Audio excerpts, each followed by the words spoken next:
the Madman! Welcome to Trump's Scholomance Academy Star Rating Review. And I'm gonna start with Druid because Druid has, I think, one of the most fascinating new archetypes, potentially new top-of-the-line Tier 1 deck.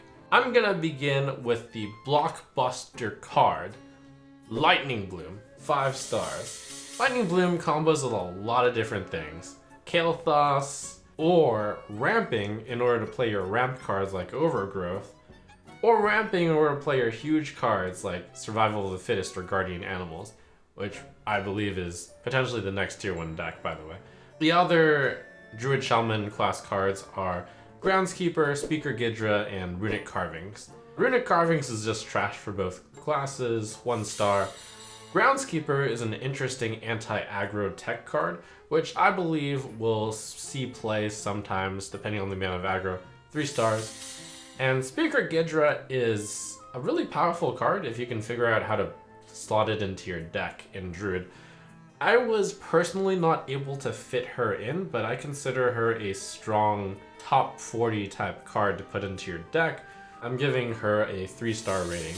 She is good if you just cast any 2-cost spell alongside Gidra, which you would think would be easy, but might actually be tougher in practice due to the lack of appropriately costed spells. So keeping Lightning Bloom on the screen here, I'm going to begin with the potential Tier 1 Druid package at work here. Lightning Bloom, Twilight Runner, Forest Warden Omu, Survival of the Fittest, Teacher's Pet, Guardian Animals, and potentially Nature Studies. I feel like all of these cards fit into the general Guardian Animals deck for Druid, which I think is Tier 1. So every single one of these cards gets 5 stars, other than Nature Studies, which gets 4 stars because I'm a little uncertain whether or not that card will fit in. You're actually able to cast Survival of the Fittest and Guardian Animals pretty fast. And when you get those cards out fast, it's pretty insane. One of the ways to cheat out these cards is the old-fashioned way.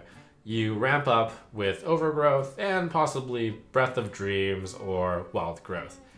The other way, which may involve ramping up to this as well, is you play Kael'thas and then you play 2 of the cheaper cost cards. These could be the cards that cost 0 when you have 7 or more mana, or they could be the 0 cost Lightning Bloom or Innervate, and then you cheat out your Survival of the Fittest or Guardian Animals that way. The idea behind Guardian Animals and why it's so strong is because it comes alongside Teacher's Pet and Twilight Runner, which are both really powerful 5-cost beasts. You obviously rig your deck so that you only have exactly those beasts, and maybe the Mana Saber on 4, maybe one of them. Twilight Runner, by the way, is Ancient of Lore before they nerfed it from draw 2 cards to draw 1 card because it was possibly too powerful. And by the way, it costs 5 instead of 7. Your Teacher's Bet is Better Sludge Belcher. Belcher being a 3/5 taunt, which only gave you a 1/2 taunt, but Teacher's Pet being a 4/5 taunt, which gets you a 3-cost beast, which is better than a 1/2 slime all the time. The really insane thing is, it's not just the Guardian Animals that's good. Survival of the Fittest could be really strong as well, especially if you cast it with Kael'thas, because Kael'thas gets the +4/+4 boost immediately, especially if you cast it with Anubis-Hath Defender, which is by default a 3/5. You can play those with your Guardian Animals, but you can also play that with your Survival of the Fittest, where they get buffed with +4/+4 immediately, so you're getting free 7/9s with Taunt. And that's where Forest Warden Omu comes in as well. If you thought Anubis-Hath Defender was good, you only get those for free when you cast 5-cost or more spells. But Forest Warden Omu, you get that for free if you cast any spell and you're above 6 mana. But it might even give you more mana to work with, because if you cast that for any turn where you have 6 or more mana, you're getting the additional benefit. There's a potential combo deck on the horizon as well, where you play Forest Warden Omu and then you Germination Omu. The new Omu comes with a fresh spell burst, which means you can have a 20 mana turn. That would be something like Malagos, Moonfire, Swipe. I just happen to think that Survival of the Fittest fits better. I think you just use it instead as a nice Anubis-Hath Defender type card. So this entire package is really strong. It's reminiscent of the Spiteful Summoner deck, where you try to cast Spiteful Summoner on 6, and if you do, you get a huge boost. Very similar. You try to cast Guardian Animals, except, you know, it says 7 mana, but you can ramp into it, and it's not just Guardian Animals, you can do the same with Survival of the Fittest. Wow, what a package. Could be tier 1. Nature Studies is just there, it's potential mana ramp, and it's also an extra spell. The other deck that Nature Studies can go into is Spell Druid. I naturally think that this deck will be a little bit weaker. I compared it head to head against the Guardian Animals deck, and it's like, I'm not sure. It's gonna have Nature Studies in it, it's gonna have maybe Gibberling in it, and if you're really ambitious, it might have Adorable Infestation in it. There's a very big high roll you can do here, and it's potentially turn 1, Gibberling, Coin, Lightning Bloom, Adorable Infestation, Power of the Wild. If you calculate the odds of this happening, it's very low, and it's low enough that I don't consider this to be that big a threat, but just know that it could happen to you. Gibberling, 3 stars, Adorable Infestation, 2 stars. Adorable Infestation, I feel like, is only good if you get it exactly with Gibberling. While the Guardian Animals deck has many beasts in it, and they would be good to copy with Shando Wildclaw, there's not enough beasts in there, too situational. Shando Wildclaw, 2 stars, I don't think there's a good beast deck out there. And Partner Assignment is just another throwaway card, 1 star. Nice card, 1 card that gets you 2 cards, but just doesn't really fit into any Druid, and this card doesn't hold enough value to be amazing enough. For Hunter, sadly I believe that the Druid Hunter dual class cards are more fitting for Druid.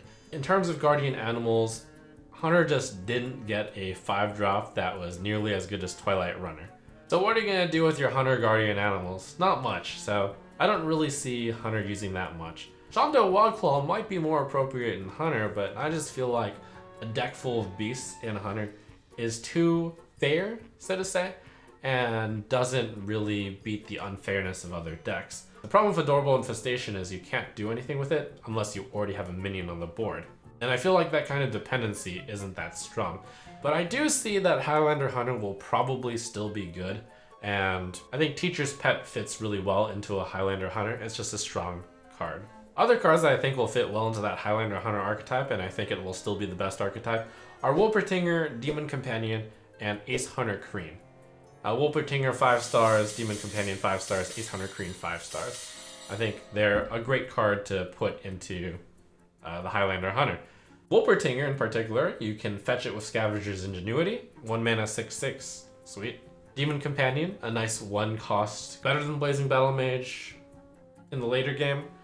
Worse than Blazing Battle Mage on turn 1, but overall I think Demon Companion better. Ace Hunter Kreen, perhaps slightly better in more tempo-oriented decks, because if you have the board, when you play Ace Hunter Kreen, you get so much value.